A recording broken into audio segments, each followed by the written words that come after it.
In this guide, I'm going to show you how to buy stocks on Coinbase.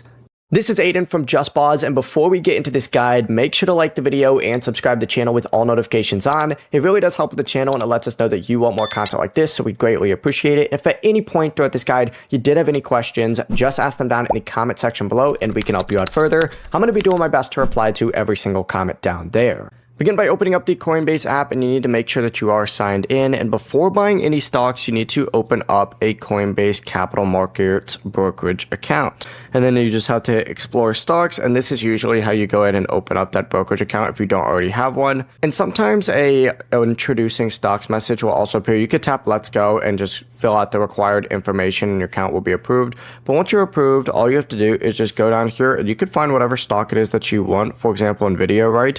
And you can go ahead and purchase it directly from here. Also, if you open up a stock, it should say unlock stocks as well. Just make sure that when you're doing this, that you're either choosing either quick buy or limit order, and you just enter the dollar amount or number of shares that you want to purchase. Check that your USD or USDC payment method is correct, and then tap review order. Carefully review that stock, the amount, the price, and order details, and just hit place order, and Coinbase will then notify you whenever your order has been completed or canceled. Before you do leave, make sure to like the video and subscribe to the channel with all notifications on. It really does help with the channel and it lets us know that you want more content like this. We'd greatly appreciate it. And if at any point throughout this guide you did have any questions, just ask them down in the comment section below and we can help you out further. I'm going to be doing my best to reply to every single comment down there. Peace.